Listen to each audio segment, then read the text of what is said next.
wonderful people all over this country.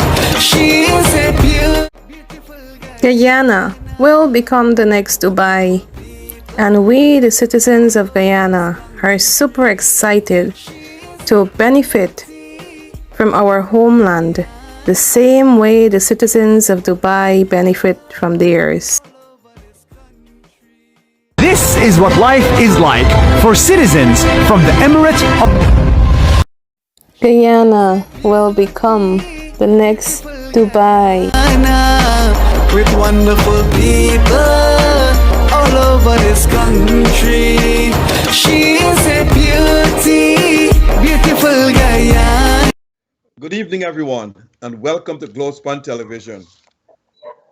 Tonight, we have two guests here who are well known to us already, Dr. Mark Light and Miss Coretta McDonald. But before we get to them, I must say thanks to Noor Singh for making this program available, and also Devin Bissoon and Ryan Gobin, our technical producers. Dr. Light and Ms. McDonald, welcome to Globespan Television. Good night, and thank you for having us. Night, Dr. Rose, and night, Ms. McDonald, and all our viewing friends. Good to be in your program this evening. Ms. McDonald, the saying goes, ladies before gents, or a lady before a man. Let me turn to you first. How long have you been with the union, and how long have you been the General Secretary of the Teachers Union? Well, they always say you don't ask a lady her age, or you don't ask a woman her age. And it seems as if you want me to tell everybody out there my age now, but that's okay.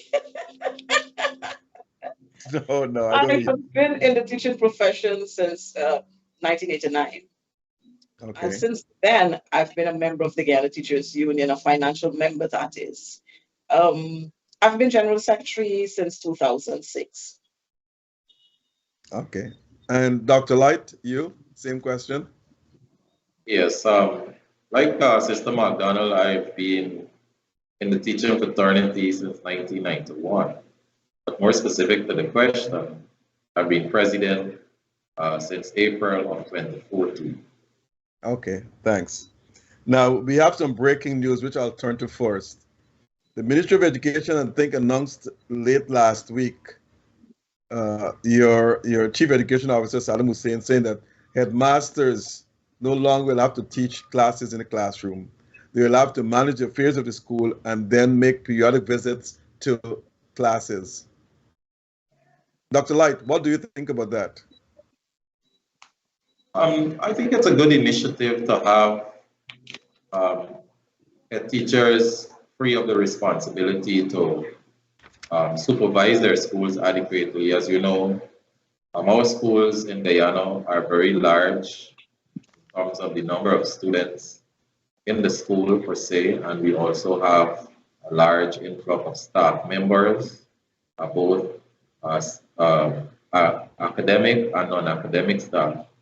And I believe with that announcement, we recognize that it is exactly what is needed to ensure that schools are better managed. We believe that with teachers being given that responsibility now, outside of teaching a class, to properly supervise their schools, we are likely to see it improve the performances of our various schools. Ms. McDonald, some people are saying, and these are probably the older folks, that the teaching standards in Guyana has decreased or has dropped. Others are saying, no, it has been improved. What is your take on the teaching profession in Guyana? Well, let me say to you, teaching in Guyana at this time, it has become very stressful. Let me say that to you. It has become very, very stressful.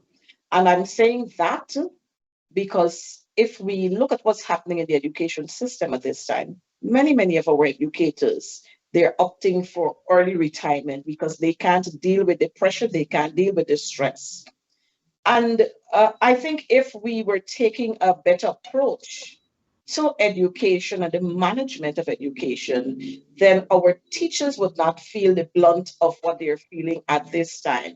And that, because of the amount of responsibilities that have been added to teachers, the education system is in serious trouble.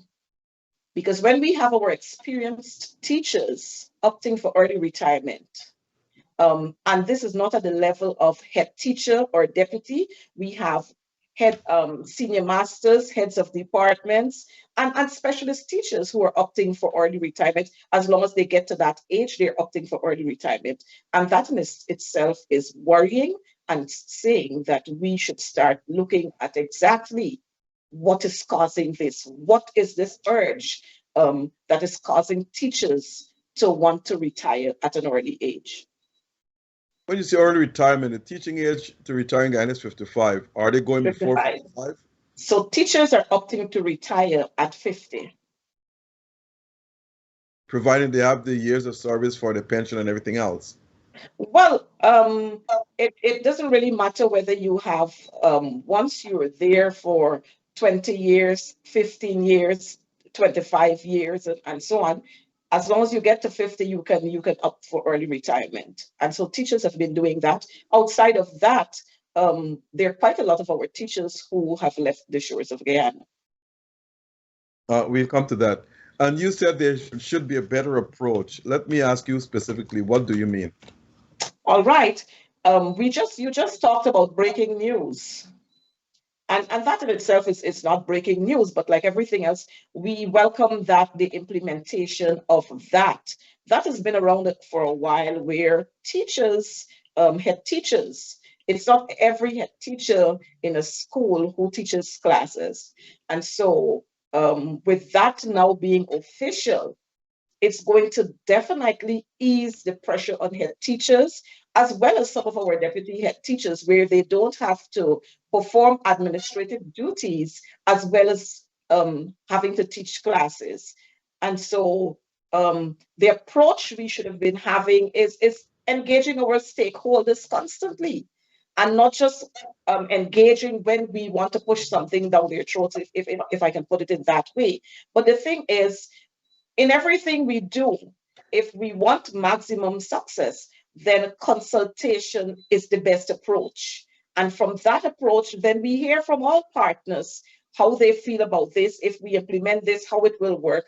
And that is what is going to help us to move to where we have to get to. But on many occasions, we don't see that. We see policies being made without the practitioners being a part of the process. We see policy being made, policy decisions being made, and not even the teachers' representatives being part of that discussion there. So these are some of the issues that would have caused the education system to be where it's at this time. Dr. Light, also some breaking news last week. The Ministry of Education has announced that sizes in the school will be much smaller than the regular sizes now. Can you tell our listeners what's the number of students per teacher in the school at present, and how much that will be reduced by? Maybe I missed that announcement, but to be truthful, I'm not aware that there was an announcement of sort. But what I know, in the last multi-year agreement signed in 2016, between 2016 and 2018, that we had signed that one, we have agreed, and under the last government, that we would have smaller class sizes, and that is 15 learners to one teacher in the nursery school, to grade 2 levels in nursery school, and practical subjects. 20 learners from grades 1 and 2, that's in the primary school, and from grades 3 to 12, 25 learners. Those classes are still very large. So if there is a further reduction, I don't know if Ms. McDonald heard it, but if there is a further reduction, we are not aware of it. But that would be welcome if it is, because definitely there is need for smaller class sizes. There's need for us to have not only small class sizes, but teacher aid, which will lend support to teachers who are leading classes. I know in the developed world we have that. You have a lead teacher and you have a supporting teacher who goes by the title of teacher aide. And that allows for a lot of intervention during lessons that slow learners can be looked at. And we have what we call here the inclusive classrooms. So children that are having learning disabilities can be in a regular classroom. How can a teacher with 25 learners address two or three students who are differently able academically while treating with the ones who can move forward? So I believe that if there is an announcement of a smaller class size, we love to know. But it is the way we have to go. But I know the one that we are presently working with is the 15, 20, and 25 learners, right? So I'm sure that we will be happy to hear what that new announcement. Maybe I jumped the gun, but the ministry did announce a smaller class sizes, I think last week. I will have to go back and double check that, but I think I saw that somewhere. Now, Well, Dr. Rose, if I can come in there. sure. Over the years, like Prezi is saying, we have been agitating for smaller classrooms, smaller class size, as a matter of fact. But if at present we have classes where in the lower grades in the primary school where you have 35 pupils in a classroom, and this is at the lower grades. In the practical instruction in institutions where we are supposed to have 15, we have more than that. So if there is indeed a breaking news, that is quite pleasing to us. We're happy for that.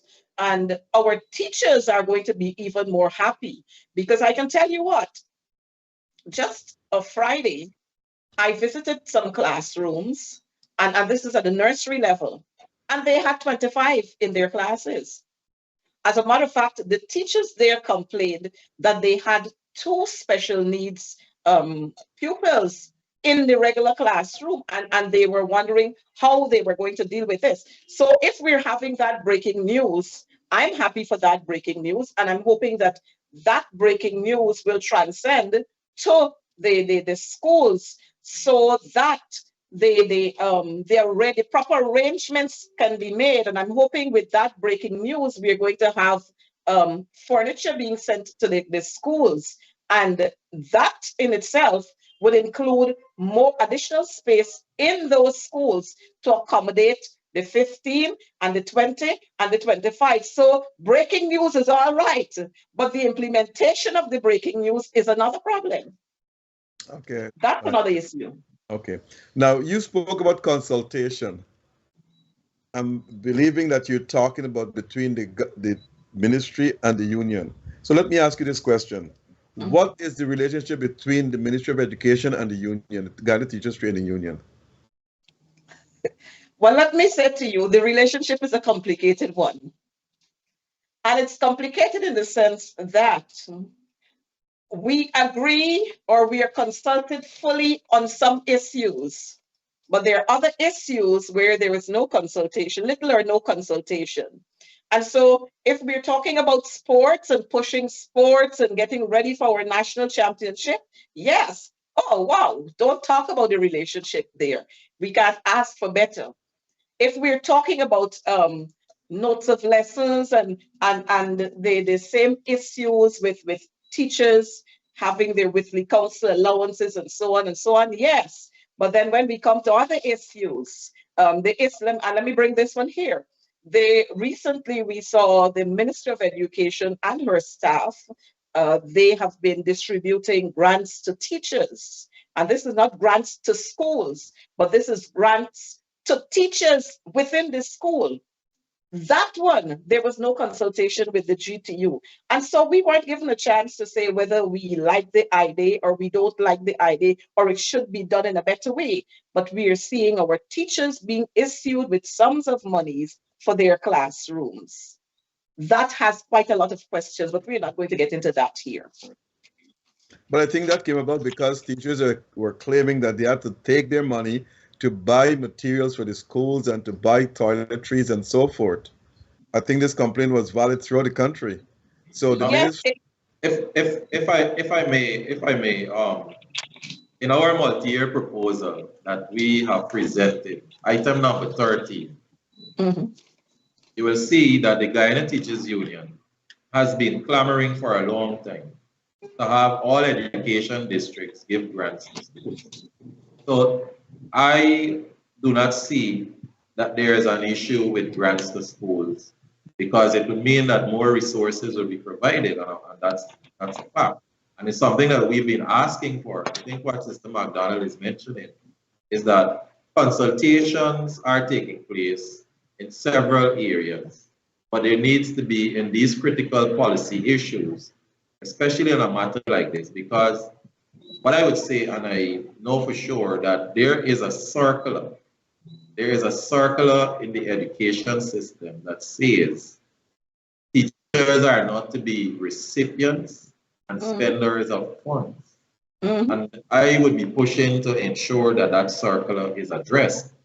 Had we formally discussed this matter, while we welcome the grant, in order to protect Yeah. our teachers, we would have asked for some adjustment along the line with that circular. And those are the things that consultations will, put everybody in a fair way, because we don't want a case where our teachers receive the cash grant and then on one hand they can be disciplined for spending the funds. And so these are some of the issues that, if we sit before long enough, we'll be able to iron them out. And I think we need more of those discussions, like Sister McDonald was saying.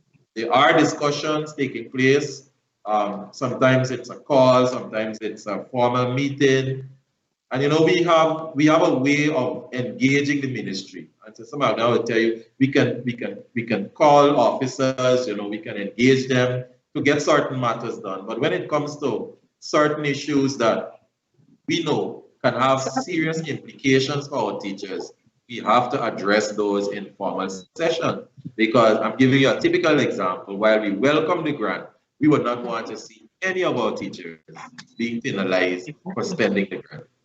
Grant is a welcome thing because it's part of our proposal, but we also have to think as a union, how do we protect our members? How do we protect them from being placed before the Teaching Service Commission? So now that this is happening, we will now have to engage the Chief Education Officer to have that circular amended to ensure that our teachers are safe. now,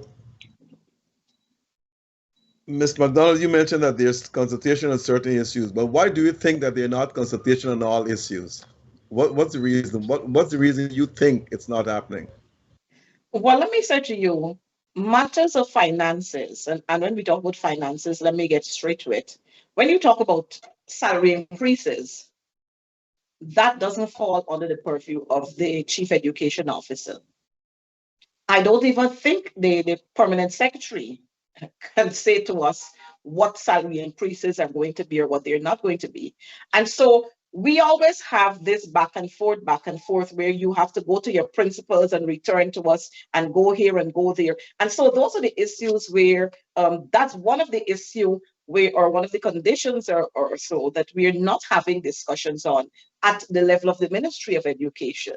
We're always back and forth somewhere else, somebody else, and you don't get anywhere. We heard, and if I'm to go, a couple of months back, we heard of a comprehensive package for teachers that was announced by the president, that there's a comprehensive package. No one, I don't know, the president doesn't know, none of us is aware of what is in that comprehensive package. And if there's a comprehensive package, then there should have been consultation with the representatives of the teachers, so that we can argue, we can defend what our proposal that we would have submitted to the office of the president, whether that was included or it was not included. We don't know what that comprehensive package is. And then we heard recently that there's going to be consultation with teachers across the country. And so us as a union, and as the elected members the elected officers whom our members would have elected to perform duties in their best interest, There's no consultation with us. Okay. Now, the heart of the question is this. Can you tell our listeners what are the starting salaries for teachers with CXC, those with a diploma from the University of Guyana or the degree from University of Guyana? Do you know, Dr. Light? Yes, we have what we may consider to be a salary scale for our teachers, and the starting salary for our teachers. For example, a teacher who has just entered the profession with CXC subjects. For example, that teacher would be at the TS scale, for example, TS2. That teacher will be taking home $90,000. Taking home Will be taking home 90,000. The gross will be 90,000. 90. So Okay. that is before deduction. Okay. That is why I was making the point that our teachers in Guyana, and I'll give you the salary for a trained teacher who has gone through 2 years of college. That teacher is that teacher would be at a TS3, right? That teacher would be at a TS3, and the gross would be 128,000. 128,000. So that teacher will be taking home less than 100,000 after tax and NIS, and that is less than that's less than 700 US dollars per month. The teacher will be earning. What For about a teacher with a train with a degree, a first degree, we call them here a trained grad. So that teacher would be at TS8. TS8, that teacher will be earning 188,000, which is before tax. Before that. After tax, they may be carrying home 130,000. Imagine a young man with family, 2 children, rent, light bill, food bill. You can't go to the store to buy food for 4 people unless you have about $80,000. Your water bill is about 13,000. Your light bill with basic amenities would be about 12,000. Your phone bill with about normal calls would be about 6,000 to 8,000.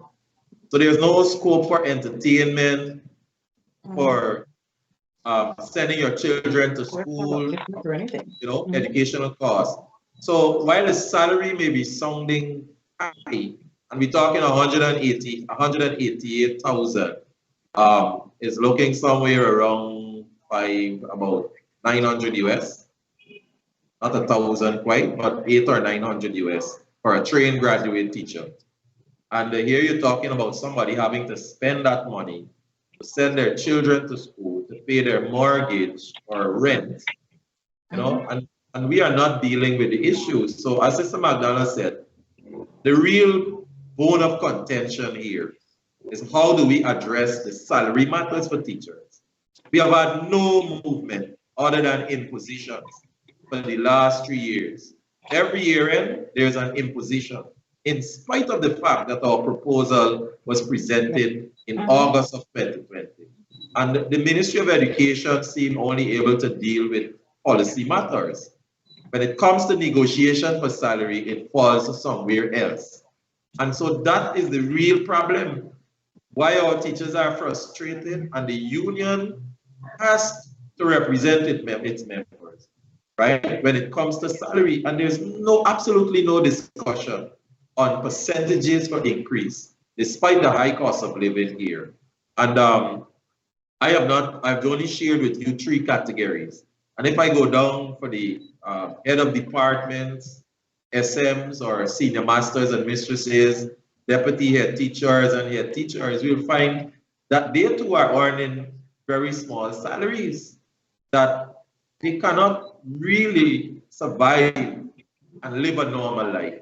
The average teacher lives in the lower upper class. The lower upper class. That's where the lower middle class, that's where the average teacher lives. When we want our teachers to somewhere live in the middle class area. And we have to address the salary matters because a happy teacher would be a productive teacher. You can't put teachers in front of the classroom who studying when I'm going to pay my rent, how I'm going to send my child to school, how I'm going to put lunch in their bags, how I'm going to buy at the supermarket or the car shop. You have to think about these matters. And I don't believe government has been addressing financial matters as it relates to that is creating the real agitation among our members. Ms. McDonald, has the union proposed a starting salary for teachers, and if so, what it is? Well, the thing is, what we have done as a union, we submitted a proposal to the government of Guyana, and we started off there by saying generally what are the percentages that we are looking for our teachers, and we did this across the board. And so our across the board increases were we started off at, I think it's 25%. It's 25 mark or 20%? 25, yeah. 25% is what we started off first. And we gave the full when we submitted our basket for a month for 4, and we in that basket we laid out everything there, what a teacher starting at, what her salary is going to be without the 25%, what the salary will be with the 25%, and all the expenses laid out there. That's what we started off with. And for the rest of the years, we had the percentages going, and we also included that based on inflation, that should also be considered in government granting the percentage for teachers. But we have not started off by saying, look, teacher A, teacher in category A, they must receive $20, and teachers in category B, they should receive $25,000. We've not done that. May I add to those that, to add to what Sister McDonald has mentioned, that we recognize that a starting teacher usually would be somebody who is just out of school, which we call a TQM 3. So this is a teacher who just have CXC and maybe providing teacher aid service. And when one looks at what is needed, you're looking at a teacher that may not have a family per se and is now starting their career. And we believe anything around 120, 130,000 would be a good way to start those teachers who are free, probably living in their parents' home, enjoying some further care from their parents, but at least 130, 140,000. We've also included in our multi-year proposal the need for us to have a percentage of the teacher's wage bill be given for those teachers who perform excellently. We call it a performance incentive. So when you do your appraisal annually, you put aside a 2% of the teacher's wage bill that you would have passed in Parliament and allow for that percentage to be there as an incentive. So teachers know that at the end of the year, apart from my salary increase that I'm going to get, if I perform well in the classroom and I'm doing excellently, I also stand to benefit from a year-end bonus by way of a percentage from the wage bill. We have seen no movement in these regards, and these are the issues that really affect us. So you have to look at ways in which we can cushion the financial burdens that are placed on our members. Now, we know in negotiations, it calls for compromise. The ministry will make proposals, but did the government compromise in any way, shape, or form? What was the government compromising position on? What would what? I didn't get that. What was the government compromising position on when it comes to wages? There has been no discussion on percentages, so we can't even mention what they are thinking. All we know at the end of the year last year, an announcement of 8% or 7% or something of this. No consultation on salary matters. And this is where, like I said, the real problem lies, because if we present a proposal to say, look, we would like 25% added as our proposal, to our teachers' salary across the board, then obviously we'd want government to come with a counter proposal to say, look, we can't give you 25%, but we can give you 23%. Let's sit and see whether that 23% will be accepted. But you're not having those discussions. And as Sister McDonald said, it really hurts when you hear announcements being made that we're going to give this to teachers, but no discussion have started with the teacher representative body. And this is not speaking well for collective bargaining and going by the ILO conventions to ensure that unions bargain for their members. And the union is prepared at all times. We have accepted short notices for meetings, all because we want to ensure that we get these matters done. Lo and behold, we are at square one, at place one, because there is no discussion on salary matters. So we don't know what those percentages counter proposal entails. And I would have said it that in a press conference recently, that we are not going to engage in any sit down with the administration unless there is a counter proposal to what we have presented. And we mean that. We have had a long time going, and we will not sit unless there is a counter proposal to say, look, this is what you have presented. We would like to counter that with this. Let's sit and talk. We are ready for that talk, but we want to see that counter proposal put on the table. Okay, just for analogy, does any one of you know the starting salary for a teacher in private school? The teacher in the private school, I think I am not absolutely certain on this one, but I think the teacher in the private school, their take-home salary is, and that's the teacher who is at CPC level, the salary is about 110,000. I think that's what the starting salary is, and that's after it would have been taxed and all of that. So they take home 110,000. So this means that the starting salary could be about 140,000. Somewhere there. Somewhere around there, yeah. Okay. Okay. Now, my next question to you, let's get to the heart of it. CXC examinations. Have there been improvement over the years or setbacks based on the results you have seen? Dr. Light. From our analysis, it fluctuates from year to year. We are not seeing the true performances of the schools in a sense that we highlight the large number of subjects. 27 subjects, 25 subjects, but yet within those very schools, we have children that are underperforming to a large extent.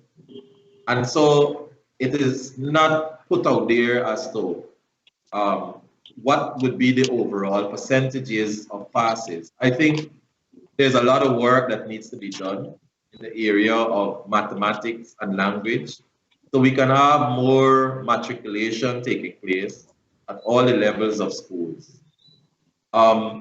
We have a system here in Guyana, what is called a one-size-fits-all, the prescribed curriculum, where everyone does CXC. But yet for all, we grade them out at grade 6. And we have our national schools, our A-list schools, our B-list schools, our C-list schools, where children coming out of primary school cannot read, they cannot write. But yet they're asked after 5 years at the secondary school to write CSEC exam. Obviously, those results are going to be poorer than the national schools and the A-list schools. So what I would like to see is that some effort be made to really address the problem of how do we treat with children at a different level of their learning. So give a holistic view as to how schools are improving. For example, let me give an example. We would like to see how children perform in the CSEC exam for the national and A-list schools. Let's have the matriculation rate for those. Let's have the pass rates for those A-list schools. And you can have the B-list schools and the C-list schools. So you can compare how we're doing nationally with our different tiers of learners coming out of the way we grade them at the national grade 6.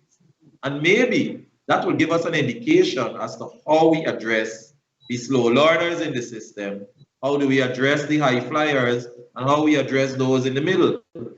And obviously, CXC is not working for the children at the lower level. Hence, we have a massive dropout. And I want to say this, I've been mentioning it for a while. National grade 6, we have 13,000, 15,000 children writing national grade 6 5 years ago. And for CSEC, we have 5,000 writing the CSEC exam. So where is the 9 or the 8 or the 10,000? Where have they gone? That is how we need to look at it. How do we address the C-list schools and ensure that those children, if they don't write exams, that they don't drop out? What programs are we implementing for them? And so holistically, we put everything together and say, oh, we have done X, Y, Z, but we're not really addressing the national educational problem. When we put everything together, we have to now look and see where we are falling back in terms of the exam passes at the different levels. Obviously, the A-list schools and the national schools are going to always have high flyers who will have grade 1s in almost every subject. But what happened to the children at the lower end? I think maybe we have to devise some other ways to address the learning challenges those children face. And maybe craft another exam and not just have CXC as our exit exam for everyone. Maybe we have to look at how we can address those slow learners, those high flyers separately, and then give those results in a different way. I believe that will give us a clear indication as to how we're doing as a country. Now, everyone look forward to sending the children to Queens College, Bishop's High School, Borbyside, St. Roses, and so forth. Because those are the cream of the crop, or the best schools in the country. There are others as well. But do you think more should be done to improve the schools and to bring them on par, or even slightly lower than those cream of the crop schools? And if so, what do you think should be done to bring the schools up from the bottom of the educational ladder up to par with those schools? Well, like Mark said, we always hear about, and I'm going to go back a little here. We always hear about the top 100, but we don't hear about the top 1,000. And like everything else, we're having all these. You're having 27 passes, and we're topping we're topping the Caribbean. But then, what is happening to the other thousands who have not made it? We have been clamoring over the years that the resources that are being offered, or the resources that are given to those so-called high-flying schools, that those same resources be given to the schools, the C-grade schools. We've argued too that we should do exchange teaching, move some of our teachers that we're having in Queens and Bishops and so on, and send them down to the schools that are not doing so well, the C-grade schools. And let's see whether if it's the methodology that is being used by the teachers, or if it's something else that is causing our children not to be able to perform in the low grade schools. But like everything else, you don't have that happening. And that is where we ought to go. We ought to go to the root of the problem. And when we go to the root of the problem, then we'll be able to do our diagnosis and so on, and then administer the medication that is so needed.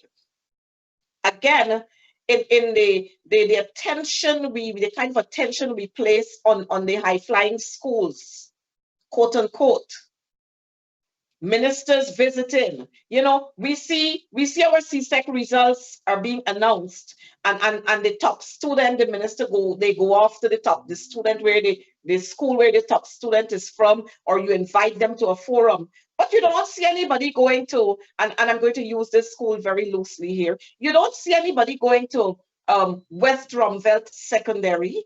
You don't see anybody going to, let's say, Port Morant Secondary or Paramakatoy Secondary, but they all do CSEC. And there are students there who would have done extremely well, but the attention is focused at the top and the middle and the lower classes. They're left right there. Nobody pays any kind of attention to them. And like Mark just said, if we were to do our analysis and to look at the C grade schools, you might not have grades 1, but you might have more students in a C grade school coming out with many more. They might not do 15 and 21 and 25 and 27 subjects, but you might have them doing 8 or 9, and they do extremely well with the 8 or 9 subjects that they write at CSEC. But you don't hear about those students. You don't hear about those schools. And so we've got to start placing some more emphasis in some of our, what I would term, quote unquote, not being disrespectful in any way, some of our ordinary schools who are graded as C grade and B grade, B lower grade schools. And if we place those kinds of emphasis on those schools, then I'm sure our percentage at math and English, it would surely go up. But unless we honestly and sincerely address these issues, we are going to continue to have low percentage in math, low percentage in English language, low percentage in some of the sciences, while we see social studies and history and so on, and integrated science giving us high percentages. We are going to continue to have low percentages because, like everything else, our students from the A, B, C, A list, all of those secondary schools, they all write the same examination. Can I ask? Okay, go ahead. Just to add, Dr. Rose, I believe that in addition to what Sister McDonald mentioned, I think we have to think equity in terms of facilities. How can we improve the facilities of the schools in the outskirt area? And there has been some attempt, but not adequate. And there is a great disparity. For example, schools in Georgetown, and we know all our national schools are in the Georgetown district. They have forever been getting the kind of support more than any other school because they are not under a district per se, like of a region. They're under the ministry's line. So if they say they want this bottle, they get it almost immediately because the monies are readily available. The bureaucracy that we have coming through the Regional Democratic Council, we have been asking for grants forever. You know what the ministry had to do now? They now have to take over the grants because the regions are not prepared to give grants to their schools. And that is where to starve schools of their resources is one of the ways in which you make us fail. And that is happening with the schools that are under the RDCs, the Regional Democratic Council. We also have the resources that I mentioned. We have seemingly an upsurge in teachers who are now being trained at the Sarasota College of Education. That should impact the system in the future. So we have more trained teachers. I don't know what the percentage is right now, but we've always operated in the past with a small percentage of trained graduate teachers. So you want to have qualified, competent persons in front of the classroom. I believe we now have to tackle what goes on in the villages that need help. Let's go to the villages where parents are poor. Let's go to the villages where they have single parents as an upsurge. And let's have these small meetings, these discussions, these forums. So say to parents, how can you help your child? You know, and I am at a school where parental involvement is a major challenge because a lot of the parents, they're not living together, they don't have jobs, the children are living with grandparents. How can the ministry and the government per se help in those areas to impact those? Let's have these community hubs and let's not talk politics. Let's talk about how we can train and enhance the ability of those parents to support their children. Because the real problem lies in the villages like Little Africa, lies in the villages like Topu at the back, lies in the villages like Anns Grove, and some of the other places where we have a lot of depression. Parents don't have jobs, the children got to leave school. So we have a problem. And the problem can only be addressed if we holistically address it. And we have to look at the root cause of the problem, why children are failing. You know, and I'll leave with a typical example. There's a child that, I know I'm a school administrator, child indicated to me, sir, teacher brought him, he's not paying attention, he's sleeping in class. For the last 3 days, he has been sleeping. Why are you sleeping in class? Mm-hmm. You know what was his response? Mm-hmm. He had nothing to eat on Monday, no breakfast, no lunch. What did you eat when you go home? Or something which I don't think was a fact. Child came on Tuesday, no breakfast, no lunch. Don't know if he had dinner when he went home. Wednesday, we intercepted it. Now, the school has to find a way to feed that child because we don't fall in the category of the feeding program because it's for nursery, it's for primary. So the children that really have a need, we are not addressing. And a child who is hungry can't learn. Only thing he can do is sleep in the class. So my view is that let us go into the villages. Let us go into the areas and see what the problem is and address them. Help parents to know how they can be more involved in the education of their children. And I think that would help. Provide the facilities, train more teachers, allow for greater supervision. And another big problem we have is supervision at the level of the departments of education. You cannot have a department of education with one appointed education officer. You cannot have an education department with 2 education officers to supervise hundreds of schools, 120 schools, including the nursery, primary, and secondary, and the practical institutions. I also think, apart from supervision, that we have to infuse practical programs. Some of the children, all of them can't write CXC. Some of the children are good with their hands. You gotta go back to doing sheet metal. I did sheet metal at school. I could make grater, cake pan. I came out as an academic. But what about the children who can now make cake pans and graters and sell? Yep. You know, technical drawing. We don't have those resource people. Electrical, plumbing. You got to go back to those days and maybe the vision of one of the founding leaders to have schools that they did call community high school. We have to go back to that. We may not call them community high school, we call them anything we want, but put some of those programs back in the schools for the children who are not academically inclined. School will not be boring and they don't have to write CSEC. We can give them practical programs for them to leave the education system with a skill. And I'll say this, for a child to go to the technical institute, there's an entry requirement.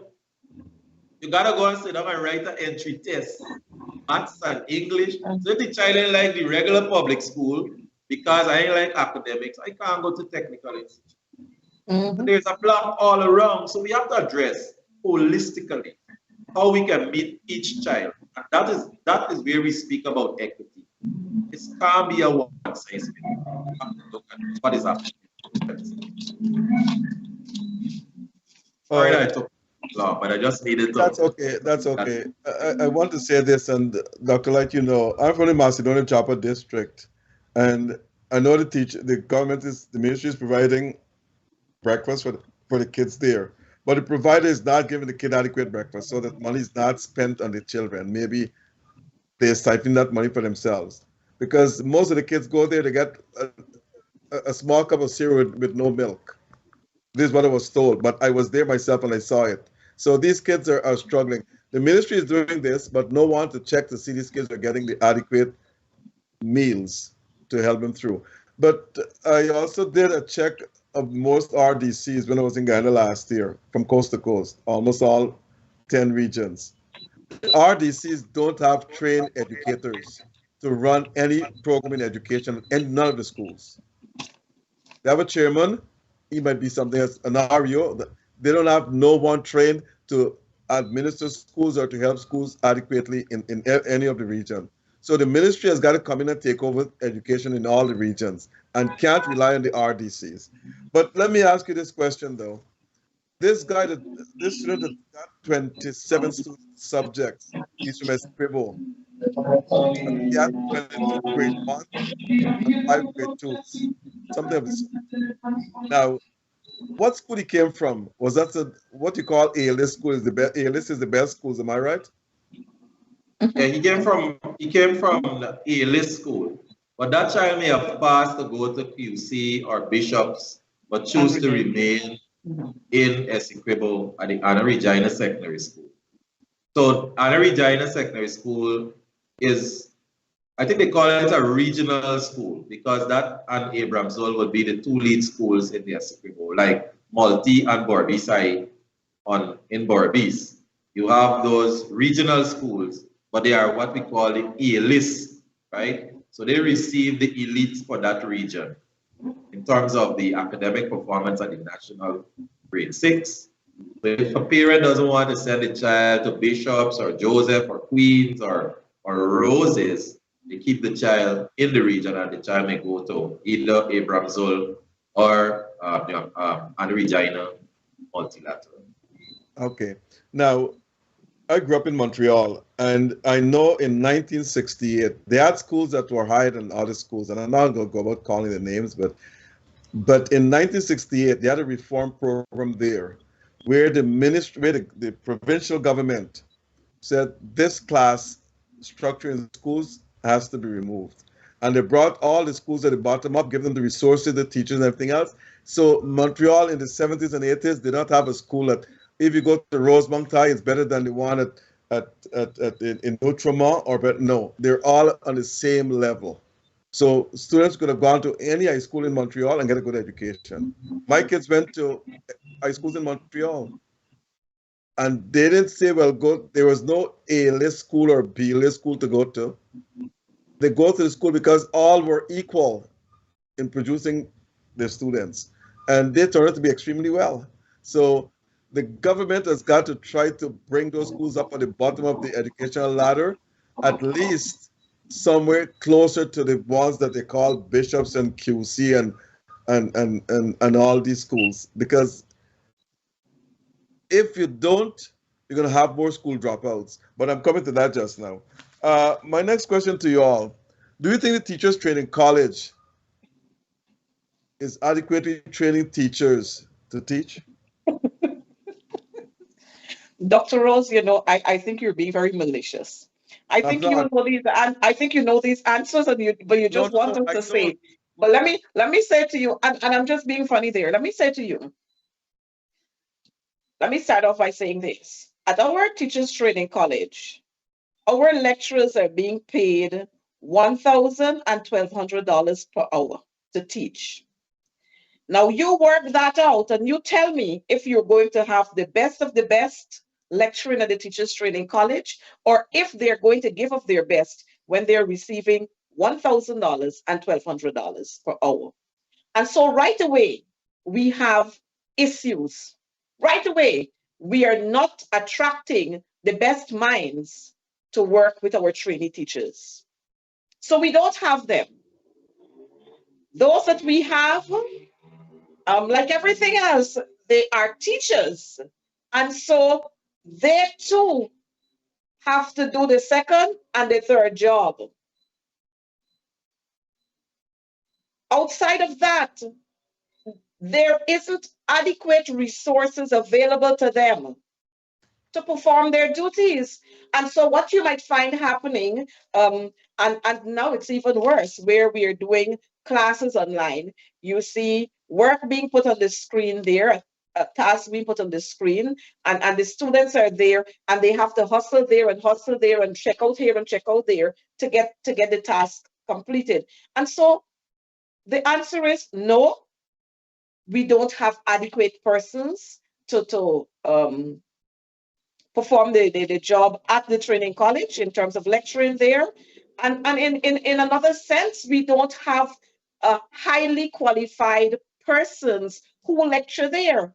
You might have maybe a one, a two, a three somewhere, but across the board, what we are looking for, we don't have that, and it's because they are not being the monies that they're being paid, it's not enough, so you don't attract them. And the bottom line is, the teachers who we are training and we're expecting to go out there and to fly high, the level that they're supposed to be at, they're not at that level. So when they get out of college, and we expect to have, oh, these superhumans, let me put them there, superhumans flying off there and kicking the system, giving the system another kickstart. We don't have that happening. So the lecturers are under pressure as well as the trainees are under pressure. And we've got to start this conversation to be able to put systems in place to attract the best minds so that we can have them doing what we want them to do at the level of the teachers training college. Okay. Now, bullyism. Is bullying still prevalent in the schools? I thought it was dying down, but recently I'm hearing that it's plentiful again. Well, before Mark, because Mark is going to deal with that aspect, but before Mark jump in there, I want to say to you, while Mark spoke about the 1 and 2 education officers that we have at the region to manage 100 schools, 75 schools, we don't have adequate welfare officers in our regions at the level of the education department to deal with the issues. As a matter of fact, um, there are some education officers who are not even equipped to deal with the issues. And because we have a 1 or 2 welfare officers, they can't manage all the issues that we are going to have in the schools across the region. In Georgetown alone, we probably have maybe 5 or so. And you know the amount of schools we got in Georgetown? It's hundreds of schools we got in Georgetown. Over 100 and something schools we got in Georgetown. And so right there, bullyism comes into play. But let me allow Dr. Light to deal with that aspect of it. Go ahead. Thank you. Bullyism is prevalent at all levels, and it's as a result of what children see at home and in their communities.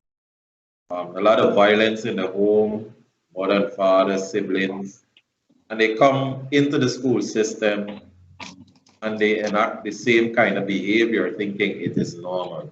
That is why I feel these pull-out discussions to target communities, especially where you have a lot of violence in those communities. We've also intercepted quite a lot of bullying behavior where children are actually taking away the resources like money from other children because they're hungry. You know, they're taking away the monies from other children because they are hungry. And they see that that is a mode of survival. How do I survive? Or they're taking money from another child to beat on another child. That's how they see themselves surviving. And how do we arrest a situation like that? And to add to what Sister McDonald mentioned, we have too few welfare officers. Now, I believe we have in several schools, especially secondary schools, we have guidance and counseling officers.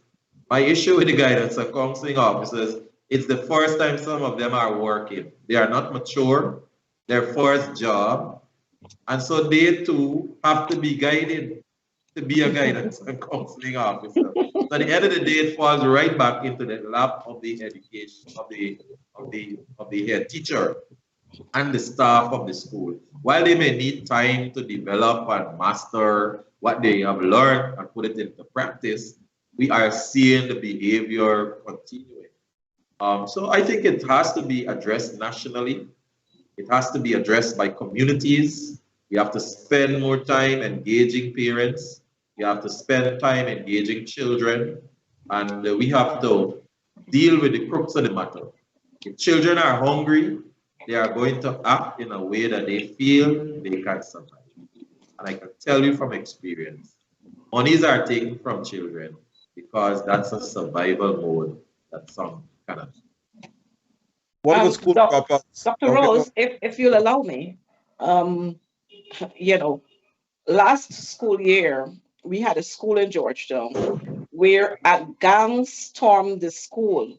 And this gang was made up of students from right at that very school Yeah. and some outsiders. They stormed the school and had everybody in the school running helter skelter to lock doors, to lock a classroom here, to lock an office door, because the gangs did not only storm the school by walking in, they had weapons.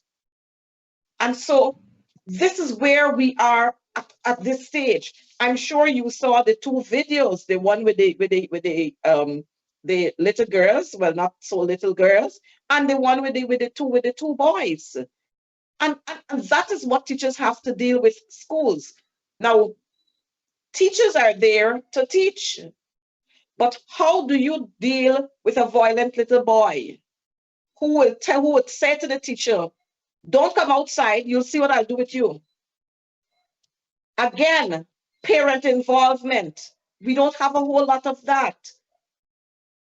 And so again, the conversation has got to start from somewhere. Like Mark said, we have to consult with all stakeholders.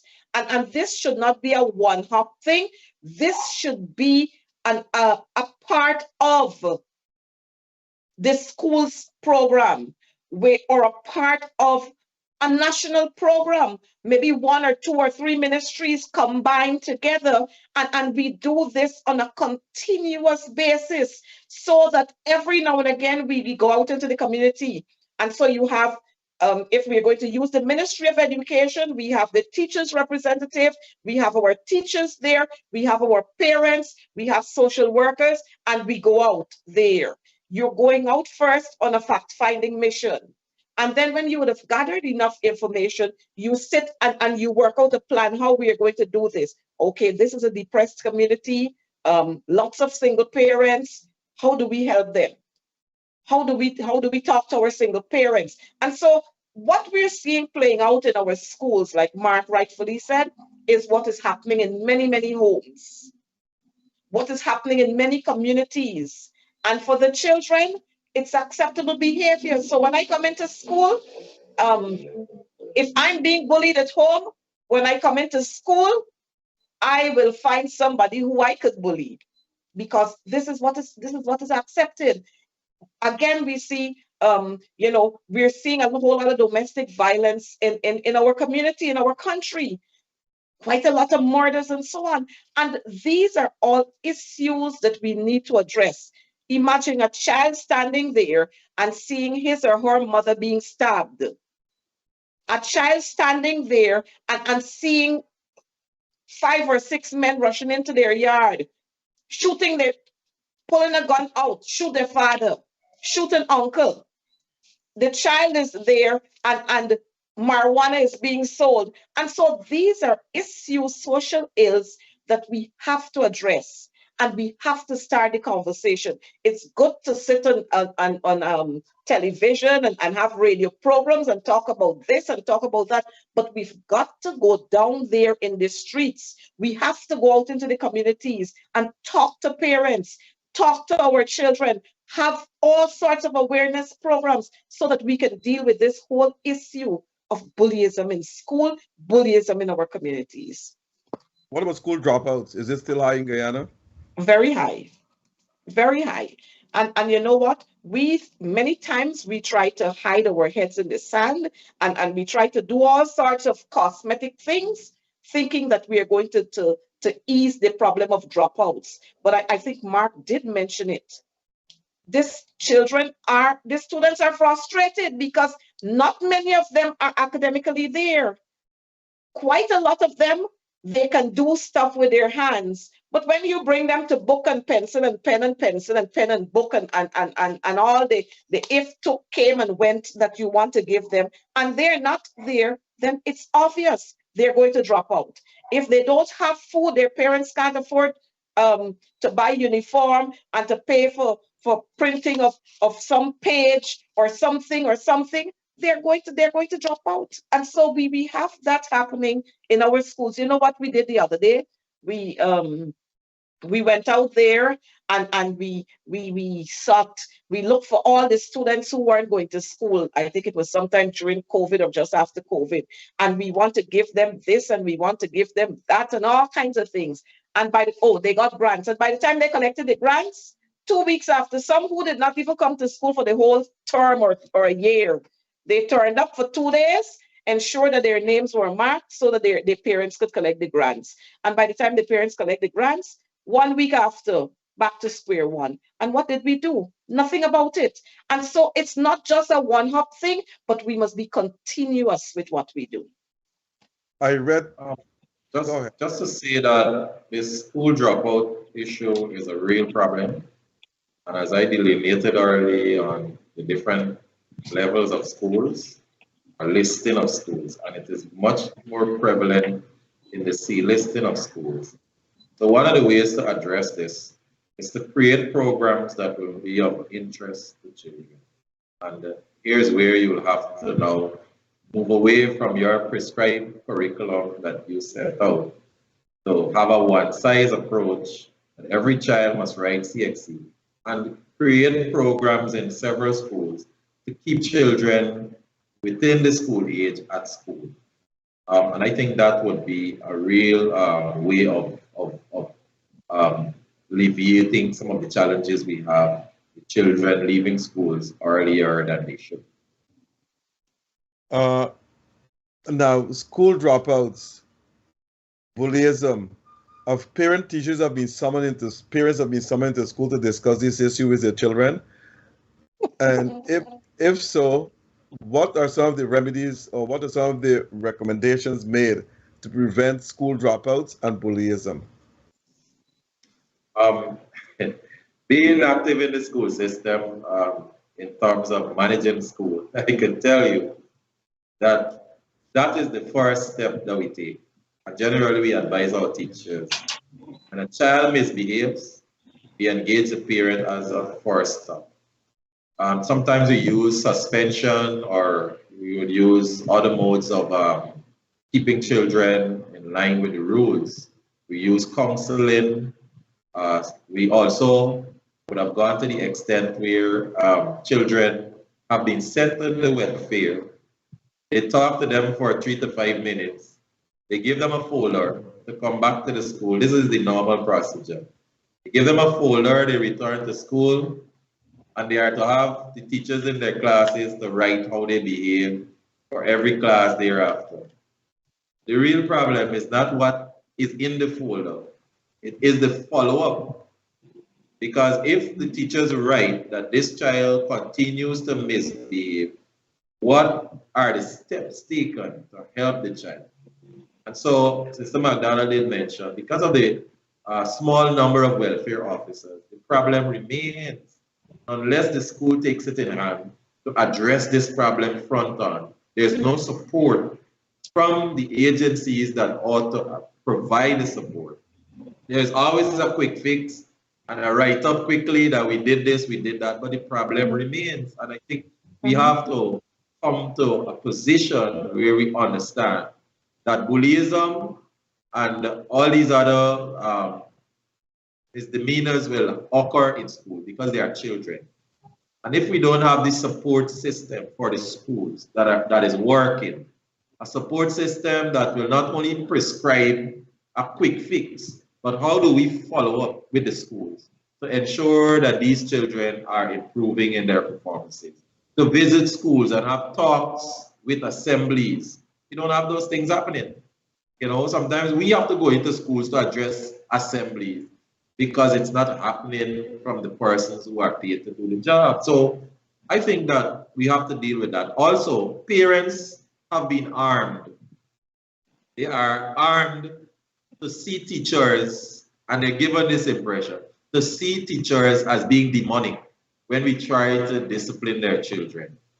And I'm not talking about whipping children, but to take a position to discipline children. The other day we had this matter at the proper primary school, where the parents felt they have a right to come into school at the short break at 10 o'clock, to come into this class at 11, 20 or 30, and to feed their grade 5, we're talking about a 10 and 11-year-old child, to feed that child lunch. And when the school decided that we have 600 children here, and we have 150 parents coming to feed the children, how can we accommodate them in that environment? They created videos to say the school is being mischievous. And the school got no satisfaction. The next day, the education officers with the welfare turned up at the school and declared that every parent must come and do as they feel in the school. And these are the things, when they make those public announcements, parents take it as though you have a problem with their child. And that will not solve the indiscipline and the bullyism that we see in the school, because children are seeing that the parents can bully their way into the school. And what prevents them from trying to bully their teachers or bully a colleague or a classmate or a peer? That is what they're seeing, and the system, the education system, facilitates it. Because we don't want our people, as we may say, to become upset with us. We give them satisfaction even though we know they're wrong. We say the teachers are wrong. And I saw the teacher trying to say, you guys, if you need, you can collect your child, or you can go sit in the corner there and feed your child. No, they don't want that. And so the child is in the middle of that kind of aggression. And it's on video and it's on TikTok. And then the ministry announced, you can go whenever you want into the school. I don't know if that happens in the developed world, but the kind of crazy things we experience. And like I said, it's not happening in home, but in the vision of the child. They're actually seeing how their teachers are being treated and handled by their parents. And what prevents them from doing that to their teacher or doing that to a peer? So until we're able to say to people, this is what the system is, these are the rules of the school, you must abide by the rules, you must abide by rules, you will never be able to solve some of the problems we are having. And many teachers, before their time, will leave school. Let me go back to school dropouts. I read somewhere sometime back, when a kid don't go to school or children don't go to school, someone from the ministries like education police or someone will go to that home and tell the parents that if you don't send your kid to school, you'll be charged and taken to court or something. I don't know what to call those people at then, but welfare officers. They're what? Welfare officers. Those are the welfare officers that are too few to tackle the problem. It's the law, you know. A parent can be taken before the court for keeping their child below the age of 14 years, 9 months out of school. So every child that you see working, wiping a table or fetching sand that is below 14 years, 9 months, that parent can be arrested and placed before the court. We don't have officers to do the work. So no one goes to the house, the kids' home anymore to tell the parents anything. So the parents can pull the kids out of school anytime. Well, it's not happening as it should. Exactly. It may be happening in spots, and Sister McDonald said, consistency is the problem. We're not doing this thing continuously. We may have a raid now, until the next 2 years we have another raid. How many children drop out between that period? So it's not a problem, it's not an issue that we deal with front on continuously. Is capital punishment or flogging, as you say, still prevalent in schools? Well, it is not abolished. It's still part of the mandate of the head teacher, who can administer corporal punishment, him or herself, or delegate for someone to do it in his or her presence. So it is still on the books as being allowed, but I know we have been saying to our teachers to avoid whipping children, because we believe in the counsel, we believe in talking to children, and we're seeing more and more teachers moving away from the use of corporal punishment. But I think the law or the rules have to be adjusted to say that it's fully abolished. It is still there, can be done, but we have been saying as a union and supporting what the ministry has been calling on them to do, to say, avoid whipping children. Let's always consult their parents and have discussion. Let me turn to the union. Are all teachers members of the union? Is it compulsory that you have to join the union? Well, no, all teachers are not members of the union, and it's not compulsory that all teachers be members of the union. Teachers have been advised to be unionized because of quite a lot of benefits that they can derive from being financial members of the union. But you have a right to decide whether you want to be a member or not. What I know is that way back, maybe 20 years ago, 25 years ago, or might be a little less than that, as soon as you entered the profession, you were unionized, whether you wanted to or not. Um, that proved to be very, very threatening to the administration. And so what they sought to do is to do a bit of union busting, let me call it that. And they're saying teachers should not, their money should not be deducted from their salaries and remitted to the union. The teachers should indicate whether they want to be members of the union. And so we have that still happening. In some regions, yes, as soon as you get into the region and you're a teacher, then it's automatic that your union dues are deducted. But in other regions, teachers still have to apply to become members of the union and reapply and send their indication to the regional administration, the regional accounts department, so that that process can commence. And so teachers, it's not automatic, and teachers are not compelled to be members of the union. Let me go to the question of repeaters. If a child fails CXC, is that child allowed to go back to school to write a few more subjects that he or she fails? Or what we call repeaters? All right. Let me say it this way, and then Mark will come in. Um, I remember back in my school days, and even before then, if you couldn't master what we called Prep A, then you were not promoted. If you couldn't master Prep B, you were not promoted to Standard 1. But what we've found happening now is whether you perform or not, you move on. So we had the no child left behind syndrome. And so you keep promoting the child, whether they perform, whether they don't perform, you promoted them. And because of that, we have seen large, again, we're getting back to where we started. We've seen large numbers of dropouts, and we've seen large numbers of our students not being able to perform or matriculate at the level of CSEC. But if a child doesn't do well at CSEC, and that child it depends on the relationship that the child would have had with the school, whether the child was always showing signs of improvement and has always been participating in other activities, other school activities, then that child might be lucky to be able to rewrite CSEC through the schools. If not, then the child would have to do that on his or her own, at a private level on his or her own. But again, we should have some system in place to ensure that if we have students and they don't perform well, that there is still hope, there is still hope for them, that they can have a second chance at writing the CSEC examinations, to be able to better the performance they had in the first time.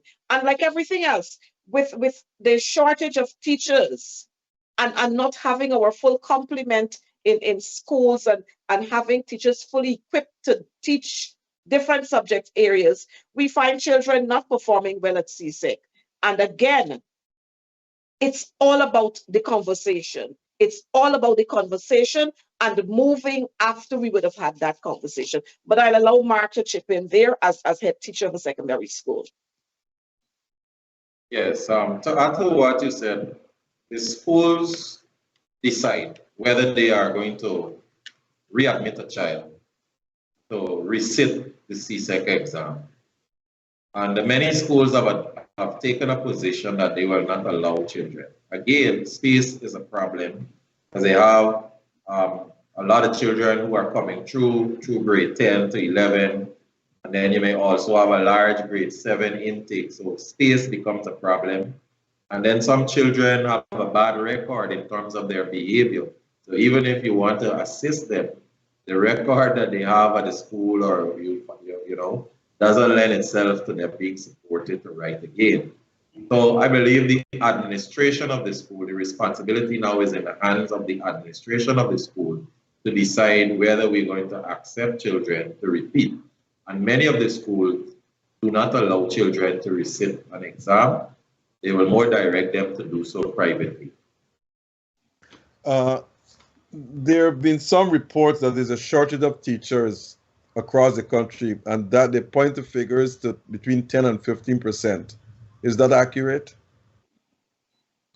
There is a shortage of teachers, especially in the rural and hinterland regions. We can say that offhand. On the coastline, it's slightly better, but we still have pockets of areas where there is a shortage because it may not only be the number of teachers, but teachers to teach specific subject areas. Right now, there's a massive shortage with the memo that went out that we should do Spanish from grades 1 to 12. We must do Spanish. And the majority of our schools don't have Spanish teachers, right? So right there's a massive shortage of foreign or modern language teachers. And so to be told that you have to implement this immediately creates a shortage in itself. So I would say for the modern language, then there was this other thing about the teaching of health and family life education. Teach from grade 1 to 12. There's another shortage there. So there are some shortages in some areas in terms of the special areas that we're talking about.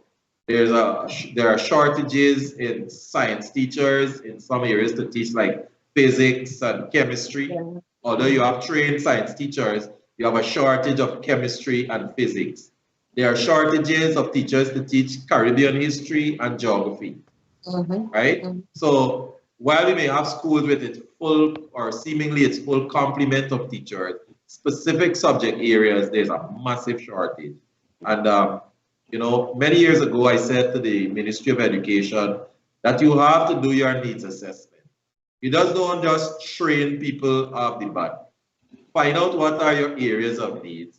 And so when you're accepting students for CPC, you can give guidance to the University of Guyana. What are some of the areas you have need for? If you do your needs assessment for education district, you will know that Georgetown needs 50 modern language teachers. So we are inviting people to apply for modern language for Georgetown. Region 6 needs 100 modern language teachers. So you're encouraging persons who may have done modern language at school to enter CPC with a view to being employed in Region 6. And if you do it that way, I feel the shortages for specialists will be satisfied. Now, we all know, and we have read in the media and the various reports, that teachers are leaving the country en masse in some regions. What are the reasons, and what do you think should prevent teachers from leaving? Well, Dr. Rose, you know, I remember since 2006, under President then of the GTU, Colwyn King, one of the conditions we said would have been a good way to keep teachers here. We said it would have been one, transportation and a roof over teachers' heads. We said we'll start off with those two. We were advocating that the government would work out some way to be able to provide or assist in providing that for teachers. Because you find as long as teachers are stable in terms of their security, they can move and they have a roof over their heads, then it's difficult. It will be difficult for someone to want to just pick up and go.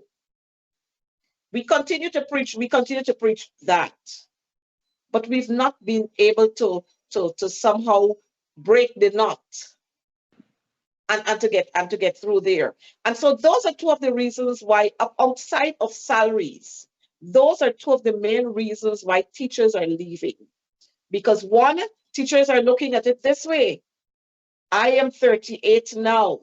If I continue to work for the salary that I'm working for, I'm living in a rent house. I'll be living there for the rest of my life. More so, if the teacher is married to another teacher, then that's complications we have there. And so teachers have been pushing and they've been exiting because not only because of the small salaries that they're receiving, but because they're not able with that small salary to be able to live a comfortable life. And that is to have some mode of transportation and to have a roof over their heads.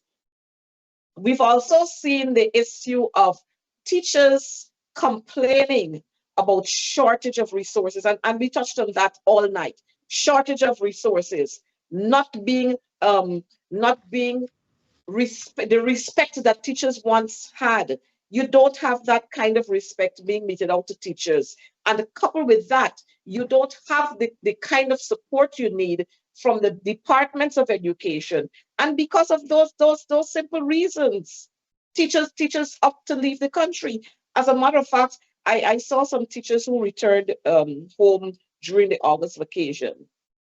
And they would talk with their peers and they would tell them, look, I had my Whitley Council leave, and you know what?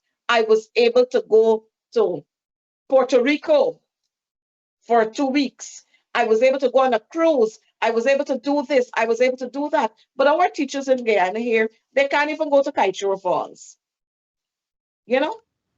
And so those are some of the reasons why teachers are leaving. Again, the conversation. If we have the conversation with the stakeholders, then we would be able to sit around at that table and come up with all sorts of ideas and put them together and as strategies and ways of being able to hold our teachers. You know, teachers will tell you simple things like these. I'm teaching all term. Every day for the term I was at school.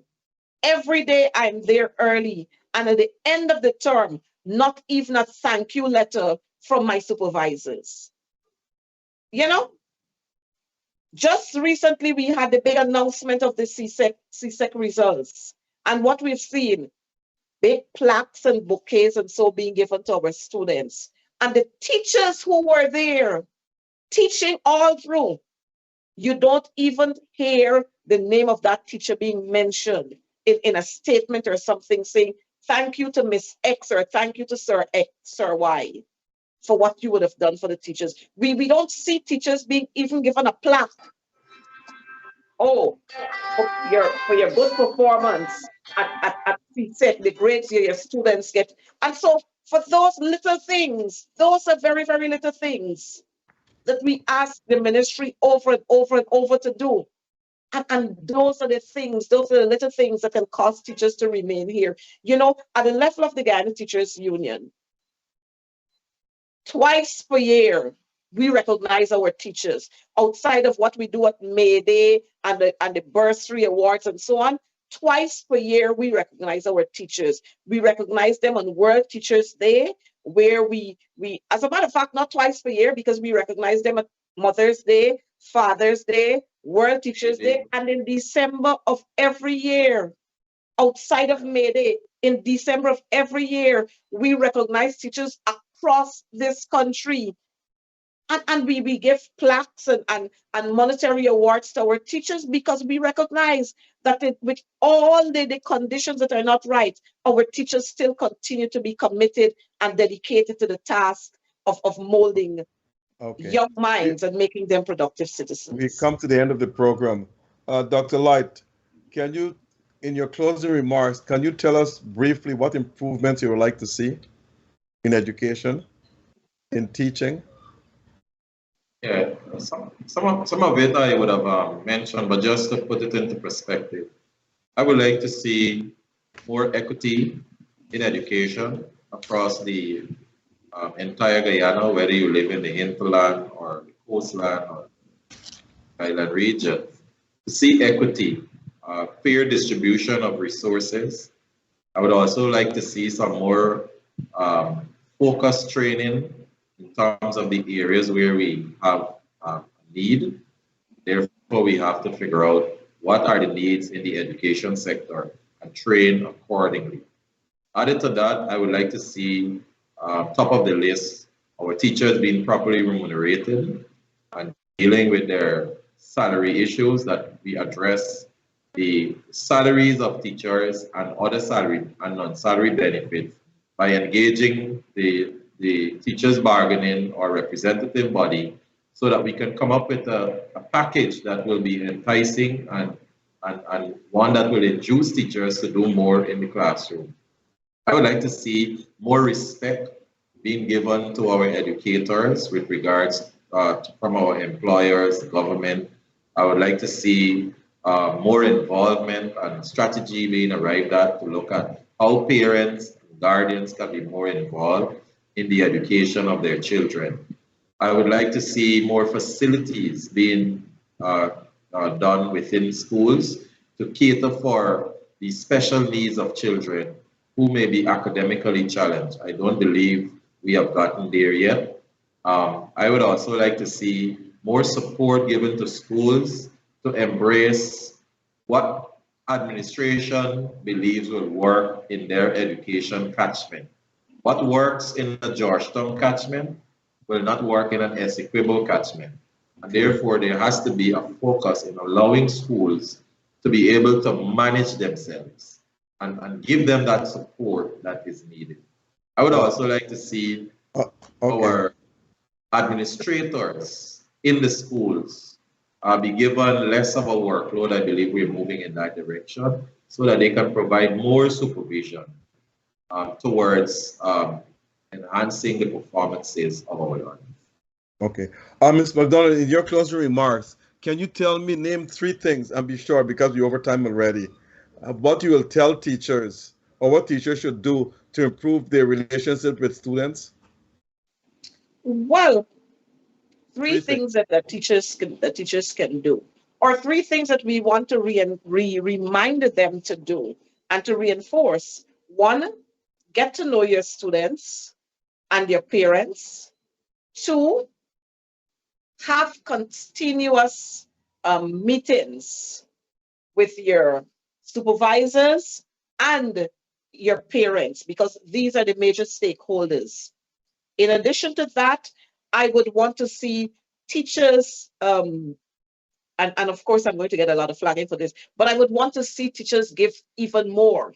But while teachers are willing to give even more than they're giving already, we must have a support system to back them up when they're giving of their best. What we've seen happen, we've seen the grants being issued. We don't have a problem with the grants, but we have a problem with the way the grants are being issued now. We would prefer to see our teachers being there, being more involved in in decision making. Like Mark said, what can happen in Georgetown might not necessarily be applicable to what happens in Berbice or in Region 9 or in Region 8. And so our teachers, I would want to see our teachers being more involved, and the fear that teachers have right now, because I can tell you our teachers are very, very fearful. And so they don't want to speak out, they don't want to talk about the issues that are bothering them. So I would want to hear more from our teachers in terms of the issues that they are faced with. And I would want them to come to give to us the solutions, what they think would be the best ways of remedying some of the issues that they're having they're having in their classroom, in their schools, in their communities. But at the end of the day, there must be a support system to give them that shoulder to lean on. Thank you very much. And on behalf of Globespan, would like to thank you, Dr. Mark Light, and you, Ms. Coretta McDonald, for being our guest tonight. You all are very, very gracious and very, very good in explanations. I hope our audience learned a lot about the teaching profession and where it's going and how it's being done in Guyana. Thank you all very much for being here, and I hope to see you all sometime in the future. Thank you for having us. Thank you for having us. Mark, we don't only want to see Dr. Rose on this forum, but I'd be very happy when if Dr. Rose could make himself available when he's in Guyana to come talk, sit and let's talk. And I, let's I, put some proposals forward. I was in Ghana from May of this year right down to September. You see? And you didn't make contact with us, but that's okay. Next time. Back next time. Okay, thanks. Thank you all Bye, very much. everyone. Have a good night. Take care. Thanks.